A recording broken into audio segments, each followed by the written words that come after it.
Bill, a 40-year-old man, is deeply dissatisfied with nearly every aspect of his life: his appearance, his family, his wife, his job at the bank, and his overall existence. One day, a teenager bursts into the school restroom, panicked and asking not to be seen by the principal. The boy quickly flushes the contents of several sachets down the toilet. Bill witnesses it but chooses not to report the incident. Later, the principal approaches Bill with news about a new mentorship program, suggesting that he could become a mentor to one of the students. The young man, grateful for Bill's silence, tries to slip him some cash as thanks, but Bill declines the offer. Despite his personal dissatisfaction, Bill holds a respected position at the school. He even founded the school chapel, and he harbors political ambitions, hoping to become mayor someday. However, tensions rise at home. During a conversation between his wife Jess and local reporter Chip Johnson, Bill feels uncomfortable with how friendly Jess is being. In a moment of emotional instability, he accidentally slaps her in front of Chip. At work, things are no better. Bill is employed at a bank owned by his father-in-law, but no one takes him seriously, adding to his growing sense of frustration and inadequacy. He dreamed of owning his own donut business and even offered his father-in-law to invest in a franchise, but he refused, saying that he didn't eat donuts himself, and Americans generally avoid carbohydrates. So, Bill had to go behind his back. As promised by the school principal, a student was sent to Bill. It was the same boy from the restroom. However, Bill refused to participate in the mentoring program because he did not want to take care of the student. When he returned home, he found his wife flirting with someone on the phone and realized that she was planning to meet someone while he was away hunting with his father-in-law. Stressed, Bill ate another chocolate bar, even though Jess had told him not to eat sweets. She lied about being on the phone with her mom. Bill had received a call about the franchise, and now Jess was getting jealous, asking who he was meeting with tomorrow. Bill saw the report from the school and felt ashamed of his stomach, which was in the picture. He noticed that he really had a problem with his figure. In the morning, he hinted to his wife that it would be nice to start their own business, but Jess relies on her father for financial matters, not her husband. Bill was annoyed with the reporter Chip Johnson. He cut out his figure from a magazine and started making jokes with it, as well as with his wife's photo.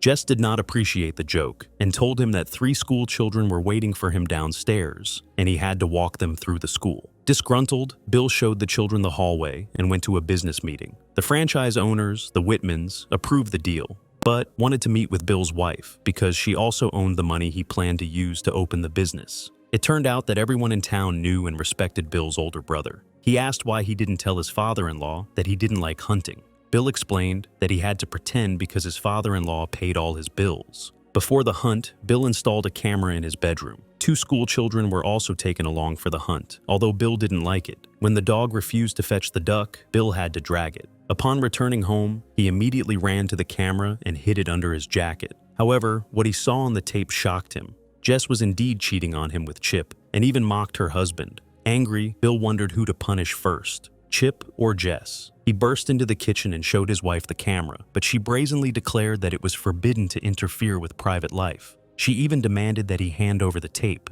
Meanwhile, Chip was reporting from the hospital, where Bill had attacked him and ended up in the police station. The students liked Bill, and they found in him a real mentor. They greeted him with applause and cheers. The children did not like the lying reporter. The boy promised his mentor to help him with his wife. An employee walked into Bill's office and told him that the video of his wife had been sent to all bank employees via email. Jess, upset by this news, was no longer worried about herself, but about Chip's career. Bill arrived at the reporter's house and fired a shotgun at the house. Chip was just dyeing his hair and asked Bill to stay away from him. Bill lost his nerve, knocked his wife's lover to the ground again, and it was broadcast again. From his prison cell, he went to his brother's house, and Paul invited him to go swimming together. Bill used to swim a lot, but now his old swimming trunks barely fit. Swimming helped him clear his head. His father-in-law asked Bill to solve his family problems and be calmer. When Bill and the Whitmans were choosing a place to build a store, he lied that he still couldn't arrange a meeting with his wife. In this case, the Whitmans wanted to see the bank where their business partner worked. A schoolboy was already sitting in the office. A girl was also barging in, unhappy that she hadn't been invited to the hunt, claiming it was discrimination. The boy liked spending time with the strange banker. Together they went to the store to choose Bill a new pair of swimming trunks. The student advised him to make Jess jealous to get her back. Bill bought binoculars to spy on his wife and Chip, as well as other women. The schoolboy came to him again. The couple was being too noisy, and Jess realized that her husband was spying on her. His belly sticking out of the bushes gave him away. Jess took out Bill's clothes in a garbage bag and told him that she had seen him in the bushes with his young friend.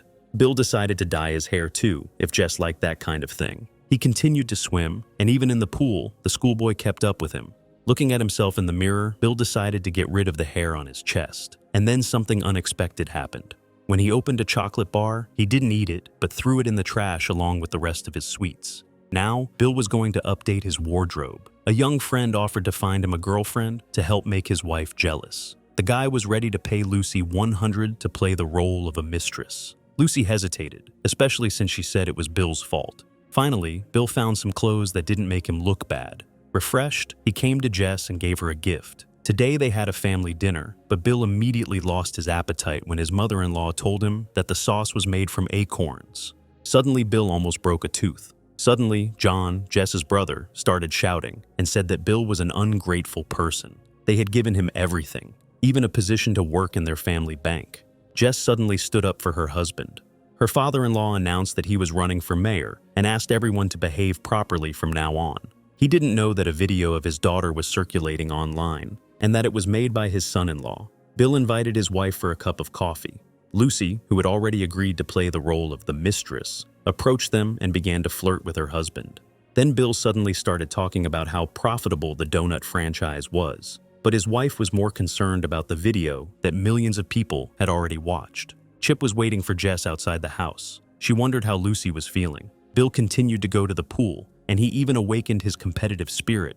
Lucy pretended to be Bill's wife when they arrived at one of the Whitman's stores together. Meanwhile, the schoolboy dipped his finger in the frosting, which upset Mrs. Whitman, because now the whole bucket would have to be thrown away. In this case, the boy offered Lucy to try the chocolate. She was surprisingly not embarrassed at all and licked her finger. At the checkout, the trio encountered a bad customer.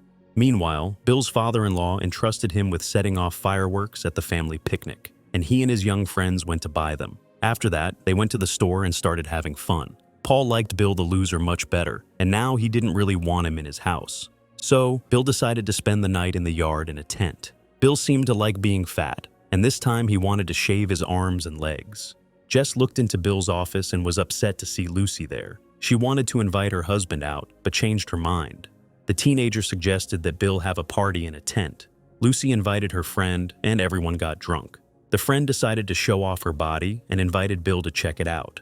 It all ended in a very bad way. Everyone gathered for a picnic, even the Whitman couple, who were brought by a red-haired girl.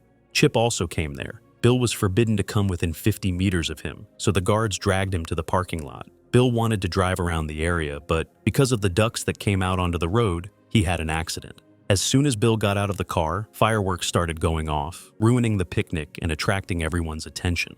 The injured Bill went out on the road, where a schoolboy picked him up and took him to the hospital. Meanwhile, Lucy was already having fun with the guy, and she paid him back all the money he had spent on her in recent days. She said that she didn't need a paycheck to be his friend, but reminded him that they were just friends. Jess checked in on Bill. Her father decided not to make a statement about running for mayor, and he is very angry with Bill. But Bill himself doesn't care anymore. He is tired of pleasing his father-in-law. Jess also said that the Whitmans were surprised to learn that she was his wife, not Lucy. Jess offered Bill a ride, but he refused. Later, he went to his father-in-law and demanded that he resign. He also said that in his opinion, hunting defenseless animals was despicable. The father-in-law was not upset, but said that he would have done the same thing to Chip Johnson as his son-in-law. Bill went to meet with the Whitmans. Jess was sitting in the office, having already made all the arrangements. Apparently, she hoped to save the marriage. However, Bill admitted that he was going to give up the franchise. If Jess wanted, she could go into business on her own. He doesn't want to sell donuts or sit in a bank. But, most importantly, he doesn't want to be a servant to everyone anymore. They should part ways. The banner was taken down and their shared house was put up for sale. Bill looked in on his young friend and advised him to never pretend. Otherwise, one day he would find that his life was far from his dream. And Bill himself is off somewhere, not knowing where. He is ready to start a new chapter in his life. Do you think you could be friends with someone who is 20 years younger than you?